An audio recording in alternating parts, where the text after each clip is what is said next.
Hola, ¿qué tal? ¿Cómo están? Los saludos, doctor Alexis Vallejo. Vamos a iniciar la resolución de caso clínico 4 de anestesiología, que también tiene que ver con neumología e infectología, porque vamos a ver un caso de neumonía aspirativa y, bueno, el manejo preoperatorio que se da en anestesio y post, ¿ok?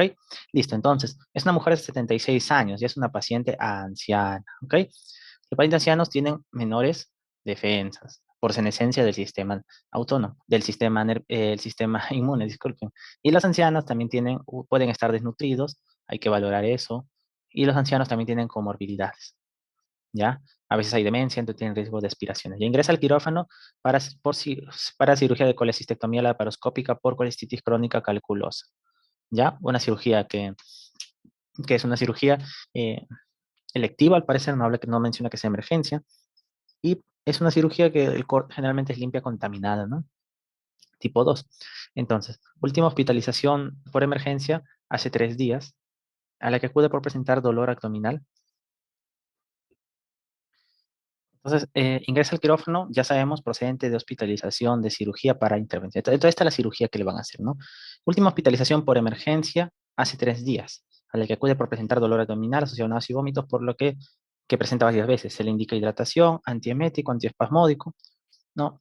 Cuando llegan estos pacientes con cólico biliar, en primer lugar, el cólico no es una emergencia, ¿ya? Cuando llega un paciente con un problema vesicular, eh, tú tienes que ver si no es un cólico biliar, ¿ya? Versus una colecistitis aguda. Entonces, ¿cuál es la diferencia entre un cólico biliar y una colecistitis aguda? El cólico biliar generalmente dura menos de 6 horas, la colecistitis más de 6 horas. En colecistitis hay inflamación, entonces la pared de la vesícula mide más de 4 milímetros, porque hay inflamación, ¿ya? Puede haber líquido pericolicístico, y la vesícula puede medir más de 4 por 8 centímetros, pero sobre todo la pared está inflamada. La pared de la vesícula normalmente debe medir menos de 4 milímetros. Entonces, si mide más de 4, estamos hablando que hay inflamación de la pared de la vesícula, ¿ya? Entonces, eso es importante que tú lo sepas, ¿ya? Y en cambio, el cólico hay dolor, puede haber espasmo, pero no hay inflamación, no hay eso. El hemograma hay leucocitosis, porque es itis, una inflamación, en cambio acá no hay leucocitosis, ¿ya? Acá puede haber fiebre, acá no hay fiebre. Y acá, pero generalmente es febrícula, ¿ya? Porque si hay una fiebre marcada, más pensamos en colangitis, ¿ya? Y acá también con colecistitis hay el signo de Murphy, ¿ya? En cambio, en cólico biliar no hay Murphy, ¿ya? ¿Recuerdas que era Murphy? Ponías la mano en el hipocondrio derecho, inspirado, y había el dolor, ¿verdad? Listo. Entonces, bueno, evoluciona favorablemente y es hospitalizada en cirugía para ser intervenida electivamente. Ya como te digo, es una urgencia que llega con este dolor y la colecistitis tiene también grados, ¿no? Porque la colecistitis aguda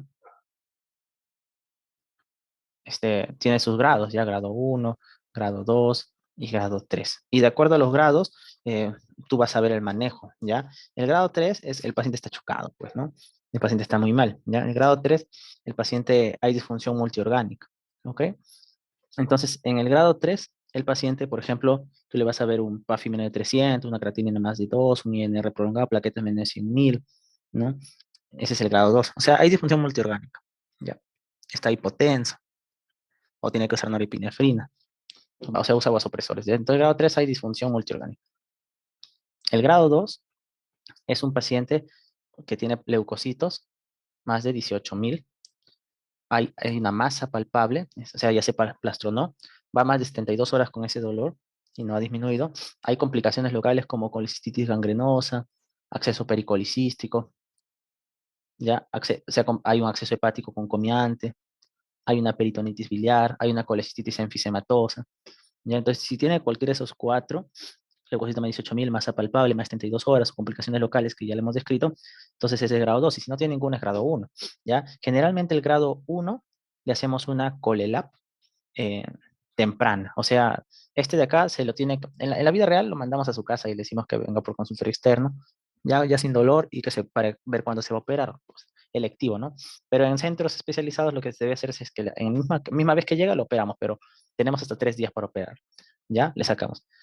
Si es grado 2, se le hace urgente la colela, urgente. Esta es temprana, se llama, es urgente. Y si es grado 3, o sea, está en shock tu paciente, no le puedes sacar pues la vesícula porque no va a soportar, va a fallecer en la cirugía. Entonces, lo que tienes que hacer es que esa vesícula le abres un hueco, ¿ya? Y lo drenas, ¿ya? No le puedes sacar, ¿ok? Eh, eso es, eso se llama colecistostomía percutánea, ¿ya? Y se hace con una catéter cola de cerdo. colecistostomía percutánea, drenas todo eso porque va a estar de pus y luego ya le haces una colecistostomía laparoscópica, ¿ya? También la guía, porque esto se ve con la guía de Tokio del 2018, ¿no? Te dice que si está con shock, ya, pero la bilirrubina no está más, y te pregunta, ya te dice, ¿la bilirrubina está más de 2 o hay disfunción neurológica o respiratoria? O te dice, las comorbilidades son muchas y eso lo ves con un índice de Charlson mayor o igual a 4. O tiene un ASA mayor o igual a 3. Te dice, o sea, si hay bilirrubina, problema de bilirrubina, problema neurológico, respiratorio, hay varias comorbilidades o ASA 3, te dice, sigue esto, sí, está bien, está muy mal el paciente, drena a lo mejor.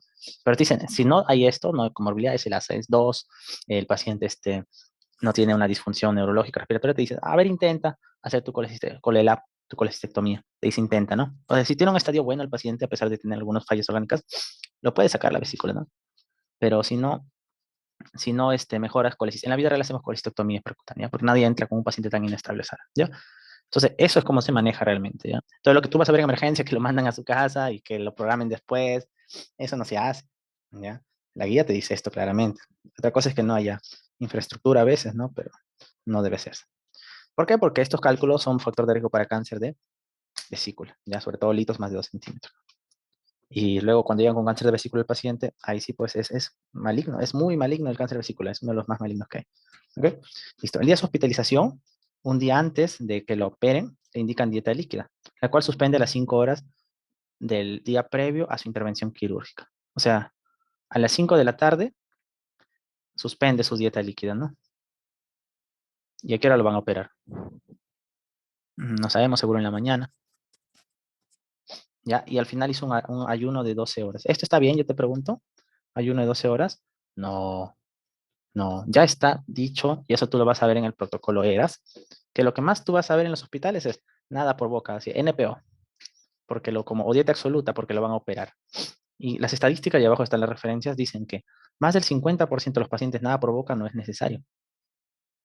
Y más de los 50% de los que sí requieren nada por boca no se les coloca nutrición parenteral. Porque hay algunos que no le vas a dejar nada por vía pero tienes que poner nutrición parenteral. Porque si no se van a desnutrir y no va a cicatrizar, no va a haber su sistema inmune, va a haber dehiscencia, etcétera. ¿Ya?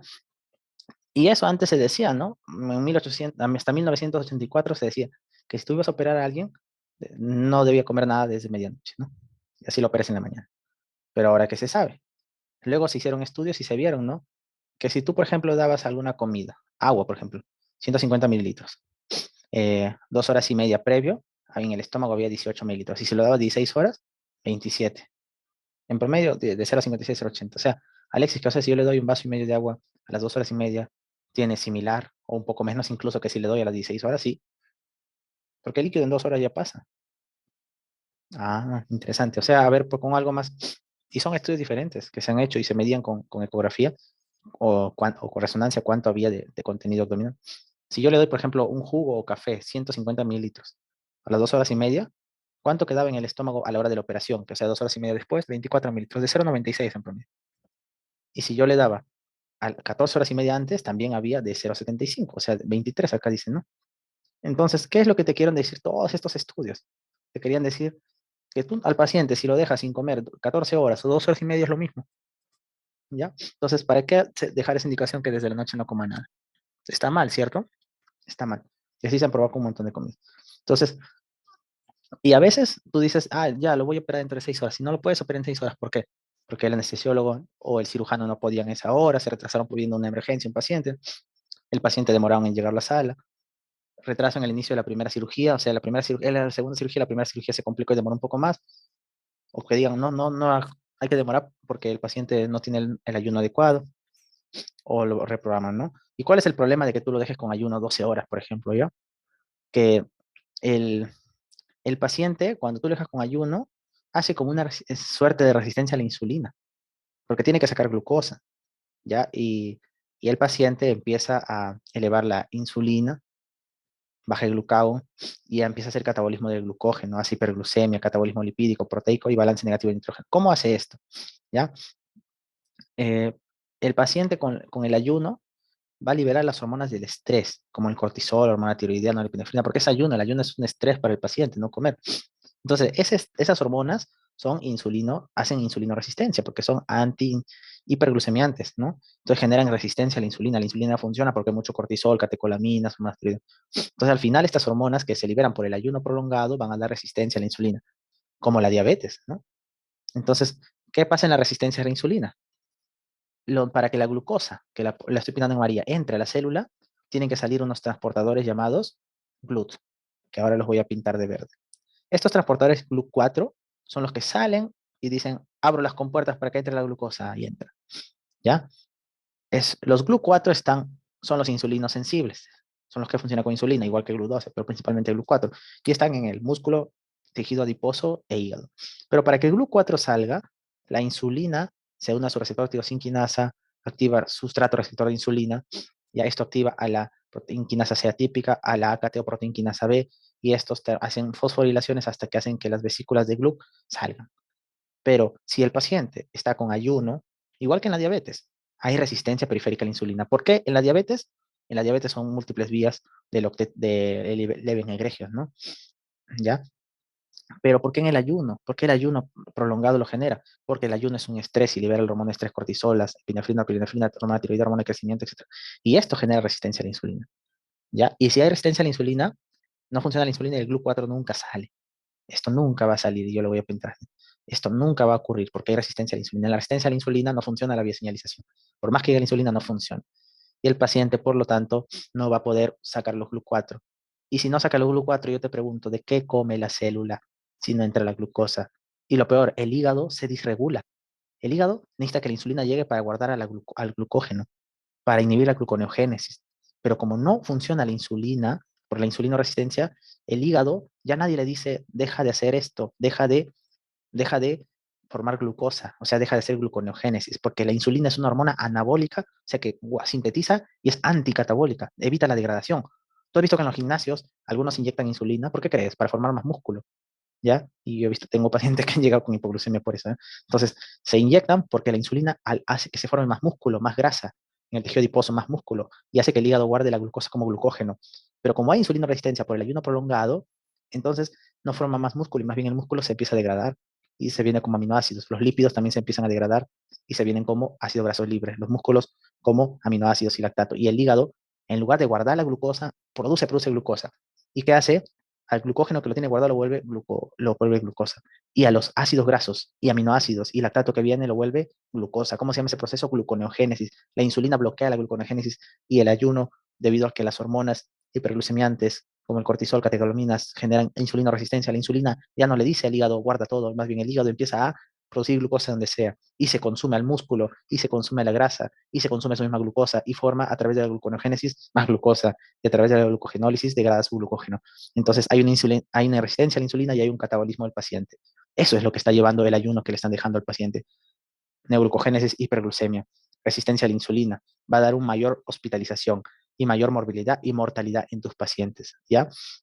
Entonces, eso está probado, ¿ya? Y acá tenemos las vías que lo explican, ¿ok? Incluso hay inflamación, no solo las hormonas contrarreguladoras ya mencionadas, ¿ok?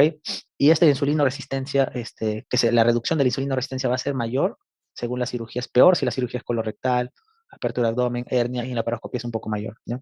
Entonces, eso, la sensibilidad va a ser incluso peor en una cirugía mayor colorectal, ¿ya? Y acá hay un cuadro comparativo entre diabetes y una cirugía. La cirugía y la diabetes te van a llevar a una insulinoresistencia similar, va a ser los dos efectos, ¿ya? Similar va a ser los dos efectos, ¿ok? Y peor si hay ayuno. Entonces, como te digo, ya se han hecho estudios, acá es por resonancia, y mira, se ve como la cámara gástrica, por ejemplo, ha ingerido agua, ¿ya? Y a los 20 minutos, aquí está el agua, ¿ves? ¿Ves? Y a los 40 minutos, a los 60 minutos, 80, lo blanco es agua, es hiper intenso, ya no hay agua a las 2 horas. Todo eso está probado por resonancia. Por lo tanto, lo que las guías de anestesiología te dicen es que el ayuno del paciente no debe ser más de 2 horas para líquidos claros. O sea, tú no le puedes decir al paciente no tomes agua más de 6 horas, 8 horas. No, tú tienes que decirle hasta 2 horas como máximo puedes tomar agua. Pasando las 2 horas ya no. Entonces, para líquidos claros, toda la sociedad de anestesiologías que ves acá te dice 2 horas para líquidos claros. Y para sólidos, te da hasta 6 horas para que puedas comer antes de la cirugía. O sea, 12 horas de ayuno sin agua, sin sólidos, era muy malo para el paciente, ¿ya? Entonces, eso no olvidar. ¿ya? Entonces, pero ¿cuáles son? Y mira, el NPO, ¿qué es lo que produce? Disconfort, sed, hambre, cefalea, ansiedad y un balance negativo de hidrógeno, ¿ok? Entonces, ¿qué son líquidos claros? Porque tampoco no le vas a dar, por ejemplo, una cremolada, ¿no? ¿Qué puede consumir hasta 2 horas antes? Agua, té, café sin leche, leche no, ¿ah? Jugo de fruta, ¿ya? No olvides esto. En pacientes selectivos, ¿ya? Adultos y niños. Incluye embarazadas que no están en labor de parto, pero no en labor de parto. No puede, no es leche, eso no, no es líquido claro, ¿ya? O si tiene algo con grasa o algo con sólido, eso no, ¿ok?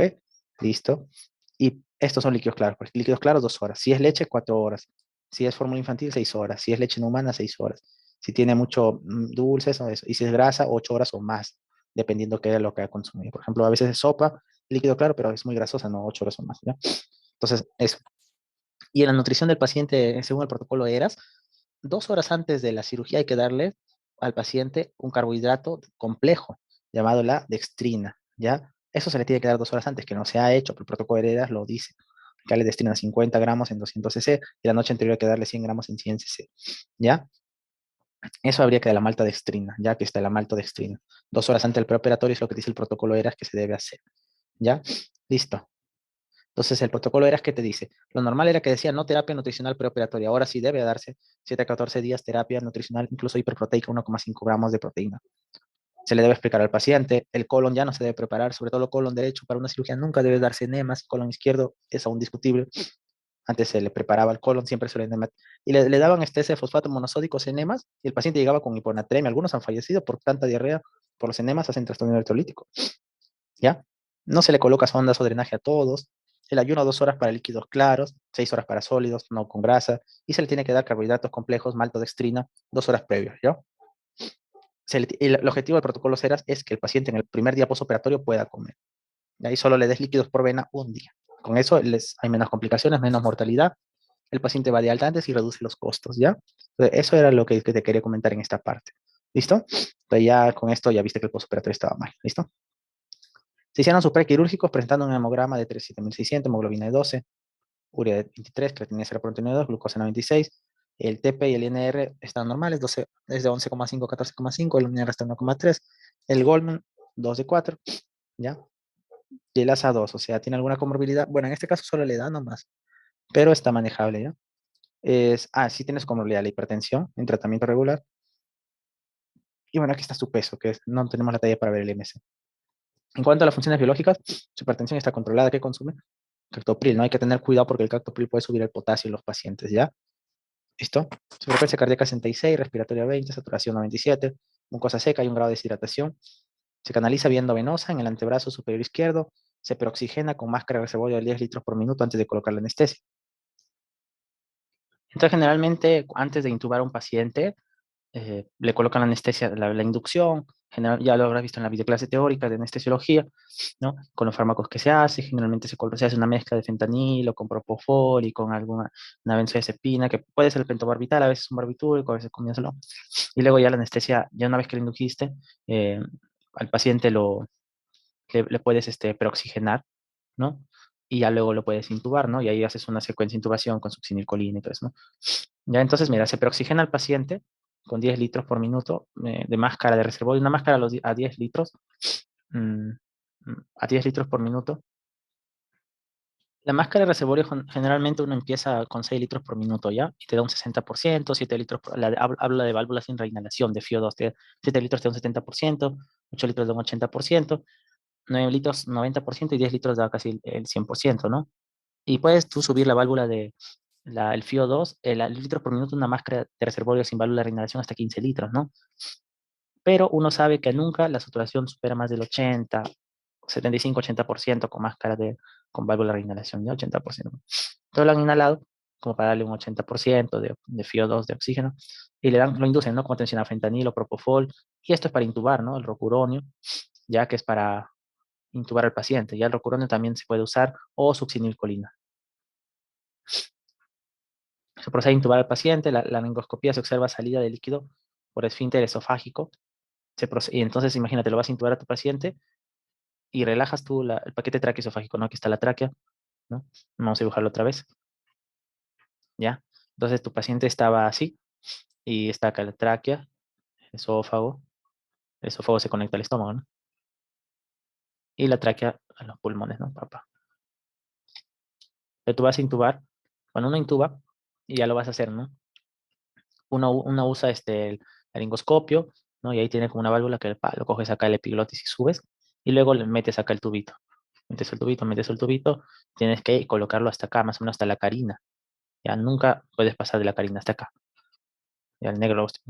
Ya una vez que intubaste, eh, por acá tienes con una jeringa, insuflas y acá se insufla un globito, así, plup, y se queda atrapado ahí, para que ya no se vaya a los bronquios, pues. Porque si bajas más, solo insuflas el pulmón derecho, solo el izquierdo, y ahí sí, uy, lo complicas.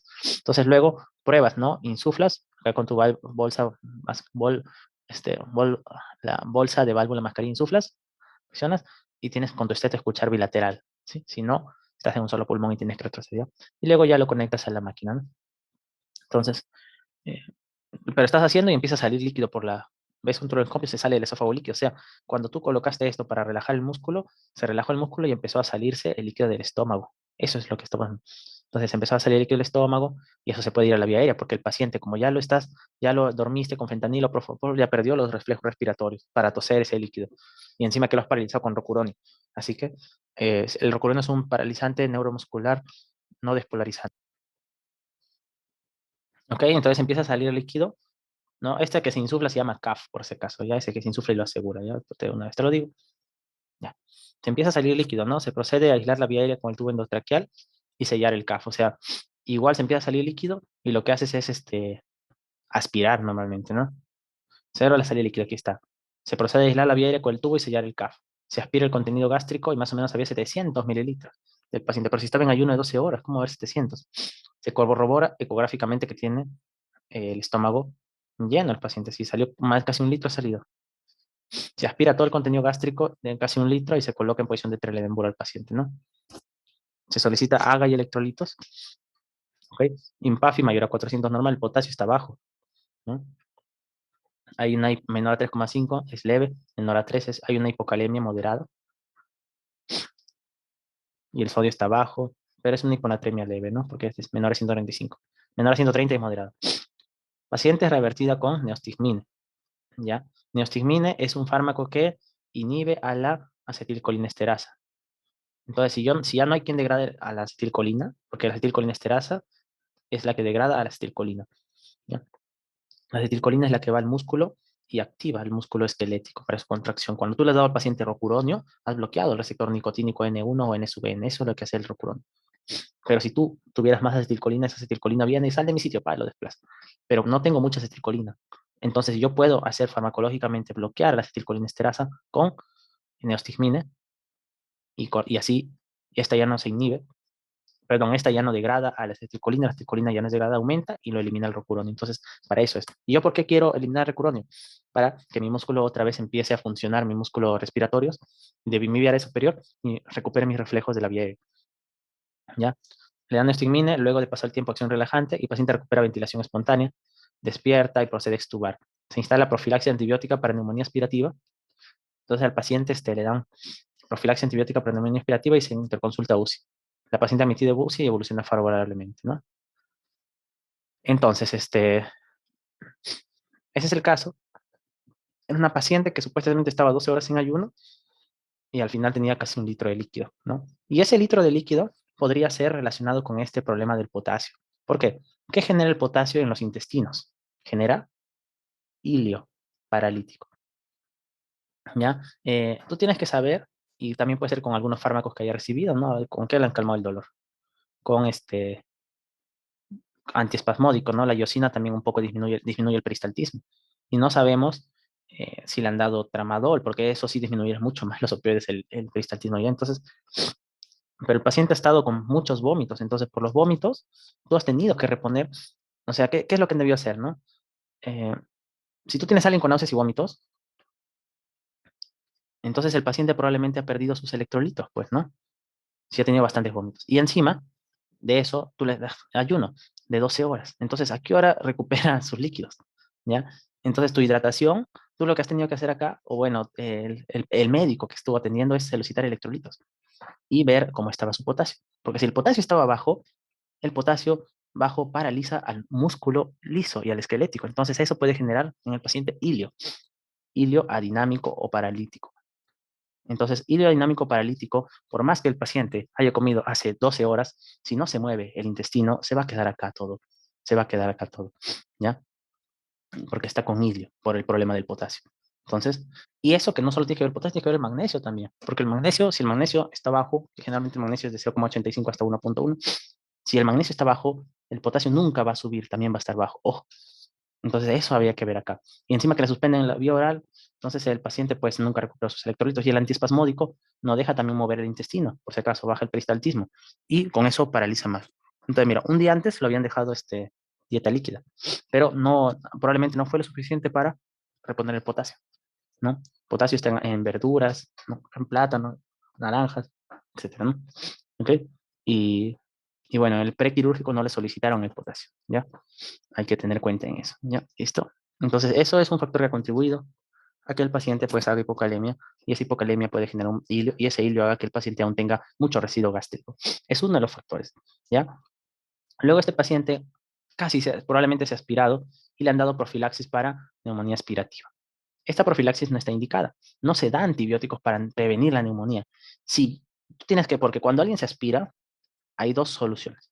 Isoneumonitis, que es solo inflamación de la vía aérea, y esa neumonitis progresó a neumonía aspirativa. Pero no, tú con antibiótico no vas a prevenir eso. Entonces, si hace neumonía, que generalmente ocurre el segundo o tercer día, tú ves, ahí das antibiótico. Si no, no. ¿Ya? Eso es importante que también lo manejes, ya en estos casos, ¿ok? Ok, y probablemente eso ha sido lo más importante que has tenido que ver acá. Ya hemos hablado del ayuno prolongado, cómo ha empeorado el pronóstico del paciente, ¿ya? Y acá vemos la clasificación ASA de nuestro paciente, ¿no?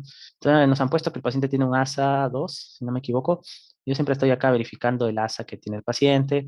En este caso, un ASA número 2, ¿no? Entonces, ¿y qué comorbilidad tiene? Solo hipertensión, ¿verdad? Entonces sí, al parecer sí sería un ASA 2 del paciente, enfermedad sistémica leve pero controlada, ¿no? Ya, bien controlada, ¿ok? Un ASA 2, entonces estamos de acuerdo con eso en este caso. Ya, pero sí. Ahora, la neumonía por aspiración es diferente a la neumonitis aspirativa, ¿ya? Acá vamos a la neumonía y luego neumonitis química, es diferente, ¿ok? Entonces vamos primero hablando de yo creo que empecemos por neumonitis, ¿ya? Entonces, ¿qué es la neumonitis? Es cuando se aspira contenido gástrico ácido durante el perioperatorio, que probablemente ocurrió. Y el paciente, si se aspira, aparece, o sea, uno no puede decir que está con neumonitis solo porque se aspiró, sino tiene que haber clínica abrupta o sea, súbita de disnea y taquicardia. Pueden hacer fiebre, broncoespasmo por ese ácido gástrico, hipoxemia, cianosis o esputo sonrosado. Y tú le sacas radiografía y va a haber infiltrados en uno o ambos lóbulos inferiores, generalmente en las primeras 24 horas. Si lo sacas muy rápido no va a aparecer, tienes que sacarle a las 24 horas. ¿Ya? La mayoría de pacientes cuando se aspira es en la extubación, como ha sido el caso, o la laringoscopia. ¿Ya? Y la mayoría de pacientes mejora, ¿ya? La mayoría de pacientes mejora. Y las pacientes que no desarrollaron tosibilancia más o variación más del 10% de saturación o normalidades radiológicas en las primeras 2 horas, no tuvieron secuelas, ¿ok? Entonces, pero hay algunos que cuando se aspiran pueden tener neumonía por aspiración después de la aspiración química, porque a veces no solo te aspiras el líquido gástrico, sino también bacterias, o hacer un síndrome de respiratorio del adulto. Ya la neumonía solo aparece en el 0,8% de todos los que se aspiran. ¿Ya cuáles son los factores de riesgo para que te des neumonía? Masculino, no ser de población blanca, más de 60 años que sí tiene nuestro paciente, demencia, enfermedad pulmonar, renal, malignidad hepática y ingreso al servicio de urgencia que sí ocurre. ¿Ok? ¿Ya? Aspiración presencial, cuando si tú lo ves al paciente que se aspira, como ha sido el caso, lo que tenían que haber hecho es lateralizar la cabeza del paciente y succionar, ¿ya? Y después intubar. Entonces lo que acá se ha hecho ha sido al revés, porque primero lo han intubado y después lo han succionado, ¿no? Primero se lateraliza y succiona. Si sospecha, el paciente debe ser monitorizado durante las 24 o 48 horas para ver si hace neumonitis, ¿no? Pero en nuestro caso no, no está, no, sí lo mandaron, pero a UCI, lo cual no nos justifica, ¿no? Porque en UCI tiene que ser pacientes graves, ¿no? Podría estar monitorizado en URPA, ¿no? Que es una sala en cirugía, pero no en UCI, ¿no? No, no estamos de acuerdo con eso. No se ha hecho la lateralización, primero se succionaba. Y cuando alguien se aspira, primero se da oxígeno. Y luego tienes que valorar si empieza, es como quemarse, si empieza la distrés respiratorio, si lo ve, de una vez lo intubas, ¿no? Ya lo cual no empezó, pero no se le da profiláctico corticoide o antibiótico. Entonces, otra cosa mal que se ha hecho ahí. Entonces, tú tienes que revisar la evidencia, aquí está el artículo, y de acuerdo a eso tú ves lo que se hace, ¿ya? ¿ya? Ahora, si el paciente, la clínica, continúa las 48 horas y el paciente mal, ya puedes dar antibióticos. Pero el paciente nunca hizo clínica, así que no se requería. ¿Ok? Entonces, acá está la terminología que tú podías utilizar. ¿Ya? Aquí están condiciones que predisponen a la inspiración. Entonces, mira, acá está neumonía de la comunidad, nosocomial, en el hospital, ventilador, asociada a atención médica, atípica por aspiración química y por aspiración bacteriana. Mira, neumonía por aspiración. ¿Ya? Son consecuencias pulmonares adversas debido a la entrada de fluido gástrico u orofaringio que puede contener bacterias y tiene un pH ácido, ¿no? O sustancias exógenas, líquido, alimento, aceite, en la vía respiratoria inferior. Es neumonía por aspiración, ¿ya? Ahora, esa neumonía por aspiración puede ser química o bacteriana. Química, aspiración de sustancias como líquido o como ácido gástrico, ¿no? Que hace una inflamación de la vía respiratoria. Y bacteriana, una infección activa por inoculación de bacterias, no gran cantidad.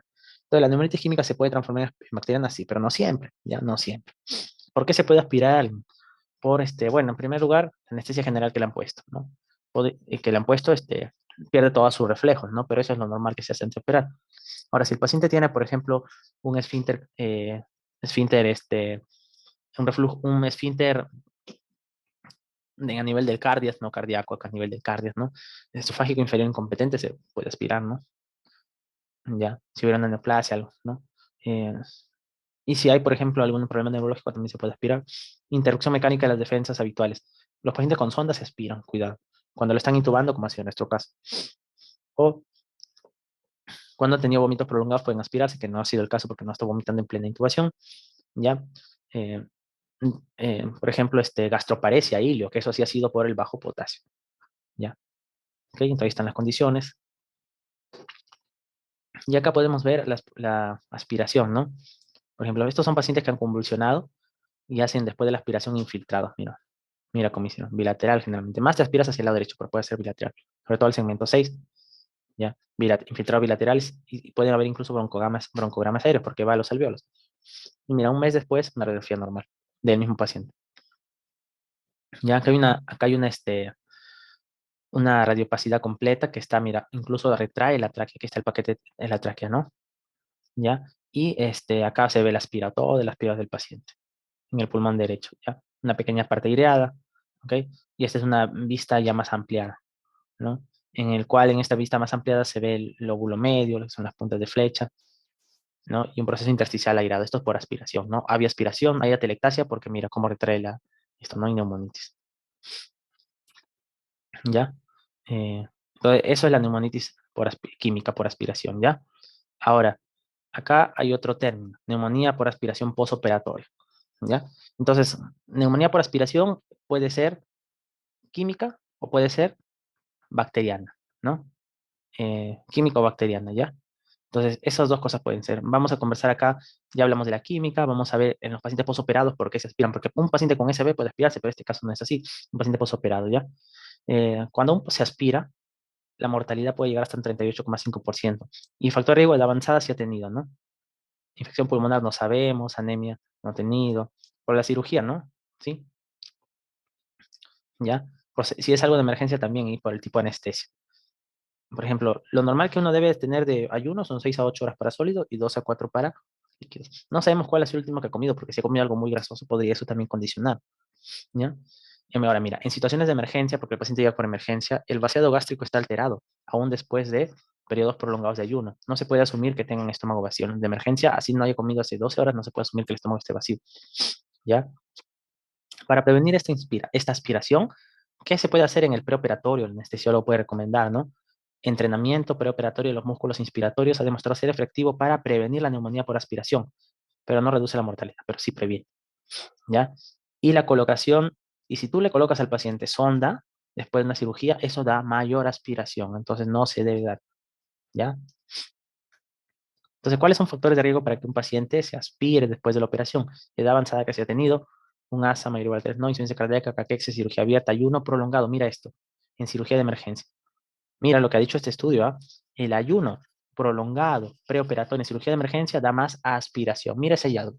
Yo, Alexis, pensaba al revés, que el que poco ayunaba, el que comía muy cerca, a las 6 horas, 7 horas, se aspiraba más. No, más bien el que hace ayuno prolongado.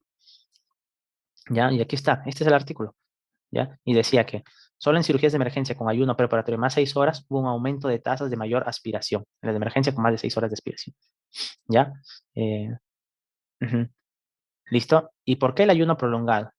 Porque se asume, uno, por los efectos perjudiciales del ayuno, que ya hemos hablado del mayor catabolismo, de la resistencia a la insulina, que ya sabemos. Y lo otro es que, ya, el ayuno prolongado es de, en pacientes con ayuno prolongado, como en nuestro caso, más de 12 horas, es que el vaciamiento gástrico alterado manifestado preoperatoriamente por el paciente puede haber tenido una gastroparesia previa, ¿no? Una parálisis intestinal de aparición en la fase posoperatoria temprana aumentan el riesgo de aspiración, ¿ya? Y se puede hipotetizar este, que los pacientes que han comido, por ejemplo, en las 6 horas, hasta 6 horas previas, ¿no? O sea, tienen una mejor función intestinal porque su intestino se ha nutrido. Pero los que tienen ayuno prolongado, su intestino está desnutrido porque no han comido 12 horas. Entonces, ellos tienen más riesgo, es una de las hipótesis. Otro que tenían un vaciamiento gástrico alterado por la enfermedad o una parálisis intestinal nueva por la enfermedad. Ya, y eso lo prolongaba, lo hacía, les daba el factor de riesgo. Entonces, según este estudio, los que cirugías de emergencias con ayuno prolongado preoperatorio se asociaron a más aspiración, ¿ya? También si la cirugía duraba más de 2 horas. ¿Ok? Entonces al paciente en emergencia, ningún paciente en emergencia puede decir que está con el estómago vacío, independientemente de su tiempo de ayuno, porque puede haber esto, ¿no? Vaciamiento gástrico alterado por la enfermedad, parálisis intestinal nueva, y el intestino empieza a fallar con el ayuno prolongado y puede hacer neumonía aspirativa. Entonces la anestesia estándar en cualquier operación de emergencia debe ser una inducción de secuencia rápida. Entonces no olvidar que la inducción de secuencia rápida es un conjunto de pasos, ¿ya? Que va desde un paciente que tiene una infusión intravenosa asegurada, que tienes el equipo, ¿ya?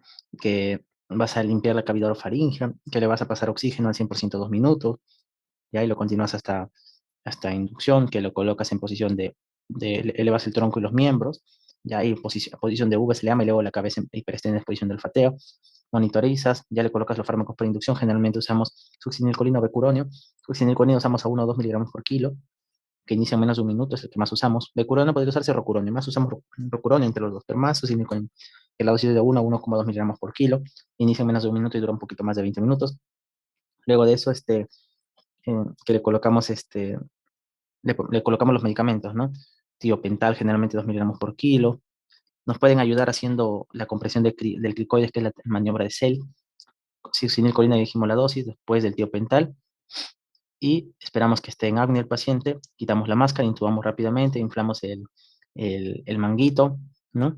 Que ya te lo he explicado, para que se fije el tubo, finalizar la presión sobre cricoides, y luego de eso, si hay secreciones, se aspira, ¿no? Es la secuencia rápida de intubación. Entonces, siempre tiene que hacerse así cuando es por emergencia, ¿ya? Entonces, eso ya hemos conversado las imágenes. Y bueno, estos son factores de riesgo para neumonía por marzo, por pseudomonas, pero el paciente no ha hecho neumonía, acá te los dejo, este factor de riesgo que lo pregunté en los exámenes. Y si hubiera hecho neumonía, que eso se veía a los 2 a 3 días, más frecuentemente perioperatoriamente durante intubación o extubación, ¿no? O durante la laringoscopía. Esta neumonía aspirativa se llama el síndrome de Mendelssohn también, ¿ya? Donde 61 pacientes obstétricas aspiraron contenido gástrico con éter, tuvieron una rápida recuperación dentro de 1 a día y medio, con resolución de la radiografía en 4 a 7 días sin utilizar antibióticos. Pero a veces la neumonía aspirativa puede hacerse fulminante.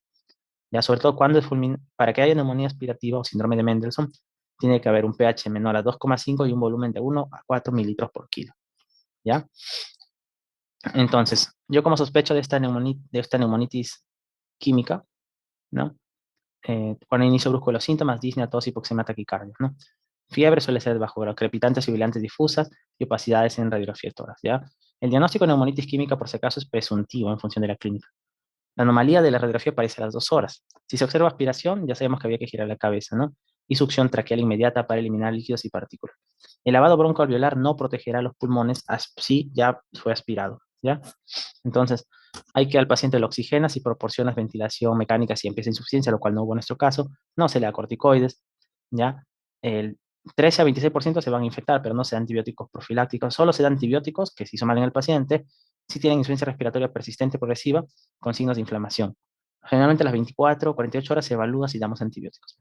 Si todo está normal, generalmente se suspenden los antibióticos, así lo hayas empezado a los 2 días, ¿ya? Estudios más recientes que utilizan técnicas independientes de cultivo, por si acaso, ¿Por qué no sea antibiótico, no? Porque hay bacterias dentro de nuestro de pulmón, ¿ah? Existe el microbiota en el tracto respiratorio, antes se pensaba que no. ¿Ya? Entonces, normalmente esa microbiota viene de microaspiraciones normales de nosotros. Así que si alguien se aspira ácido gástrico, no crean, fue un sitio estéril, no es estéril el pulmón, por eso no se da antibiótico profiláctico siempre, ¿ya? Y si ya le dan neumonía aspirativa al paciente, históricamente se decía que era es polimicrobiano generalmente, viene de la boca y podría venir del intestino, entonces generalmente son anaerobios de la boca, estreptococos de la boca y podrían venir Klebsiella, E. coli del abdomen, ¿no? Antes se pensaba que lo más importante eran los anaerobios, ya, pero ahora se sabe que no es tanto los anaerobios, ya, que predominan, sino es aureos, pseudomonas, gram negativos, ¿no? ¿Ya? Se ha encontrado que las bacterias aeróbicas son más prevalentes en la neumonía aspirativa que las anaeróbicas, y eso se ha demostrado en estos estudios. Entonces, cuando hace ya la neumonía aspirativa, porque hemos estado hablando de full química, neumonitis química, pero si ya hace la neumonía aspirativa bacteriana, hace fiebre, pero no hace temblor ni escalofríos. Y está asociada esta neumonía aspirativa con una mala higiene bucal, ¿no? Generalmente, si es dentro del hospital, involucra laureos o gram negativos que colonizan la cavidad bucal de los hospitalizados. Hay tos, fiebres purulento, tos pleurítica, se le llama maloliente. Y cuando hay anaerobios, generalmente evolucionan durante un periodo de varios días o semanas, en lugar de horas, y hay pérdida de peso y anemia por ser más crónico. O sea, el anaerobio da más cronicidad, entonces más subagudo, ¿no? En cambio, si se ha aspirado aureos o gram negativos, es más fulminante el ataque, ¿no? Ya, esto te hace pensar en neumonía aspirativa bacteriana, ¿no? ¿Ya? Comienzo indolente, no es tan agudo, no es tan brusco como aspirarte a ácido gástrico que empieza brusco. Hay alguna condición que predispone a la aspiración, puede haber enfermedad periodontal, el esputo es maloliente, sobre todo cuando hay anaerobios, ¿ya? Eh, ¿Ya? Entonces, la falla de recuperación, este, por ejemplo, si tú no encuentras el cultivo es negativo, probablemente ha sido porque los anaerobios son difíciles de cultivar, ¿ya? Entonces, acá la tinción grande espécimes apropiados que muestren rasgos de anaerobios, generalmente se contamina en la vía respiratoria superior, por eso no los vemos a los anaerobios muchos, ¿ya? Entonces, hay que ver imágenes de toras que muestran afectación de porciones dependientes de pulmón o segmentos, estenosis obstruido, cuerpo extraño, ¿ya? Incluso podemos ver estos pacientes que pueden hacer necrosis en pie. Pues esto sugiere aspiración, ¿ya? Entonces, ¿qué más? El historial de tos al comer o al beber indica aspiración. Pero si te estaba comiendo y me ahogué, sí, puede ser aspiración, pero la aspiración también puede ser silenciosa. Se le tiene que hacer como tal neumonía intrahospitalaria, hemocultivo, gran y cultivo de esputo. Puedes hacer prueba de estreptococo en orina o legionela en orina, ¿no? Y panel de virus, ¿ya? Si está en ventilación mecánica, se hace broncoscopía para obtener la muestra de vías respiratorias bajas y cultivarlo solo si está en ventilación mecánica. Si hay líquido paraneumónico, tienes que hacer toracocentesis porque eso no va a ser en PIEMA, que sí se asocia a la neumonía aspirativa. No usamos procalcitonina y si la radiografía torácica es negativa al inicio, la TAC puede ser positiva. La radiografía demora en positivarse. No usamos metronidazol, como la mayoría dice, es anaerobio con metronidazol, pero cuando es neumonía, no. Porque el metronidazol no puede falla la mitad de las veces en monoterapia. ¿Ya por qué? Porque no ataca a los gram positivos de estreptococo. ¿Ya? No funciona con estreptococo, que pueden estar en el 40-70% de las neumonías aspirativas que son polimicrobianas, ¿ya? Eh, Eso es, bueno, la referencia de acá. Y este es el tratamiento empírico de una neumonía en adultos con función renal normal, ¿no? Acá ves, si necesitas ventilación mecánica o sepsis, no, ¿no? Necesita recibir antibióticos endovenosos. ¿Ha recibido antibióticos endovenosos en los últimos 90 días? Nuestro caso es no. O bueno, no, claro, solo la profilaxis. El paciente tiene riesgo de gran negativos infecciones, por ejemplo, enfermedad pulmonar, bronquiectasias, respiratoria, o, o predominan bacilos gram negativos. No. El tratamiento, este, te dice que si hay factor de riesgo para MARS, ¿no? Que no es el caso. Entonces, si no, te dice elige uno de los siguientes, ¿no? Pipetazos, cefepime, ceftazidime, imipenem, meropenem, astronam, más uno de los de acá, ¿no? Ya, entonces, por ejemplo, ¿qué podríamos elegir para el paciente si es una neumonía de la comunidad? Generalmente la neumonía aspirativa nosotros usamos algo que cubra anaerobios, por ejemplo, ampicilina sulbactam es uno de los esquemas, y si usamos, por ejemplo, clindamicina con algo que cubra gram negativos, ¿no? Perdón, gram positivos como ceftriaxona, clinda. Esos más o menos son los esquemas que usamos, ¿ya? Y bueno, muchas gracias por su atención. Cualquier duda me comenta.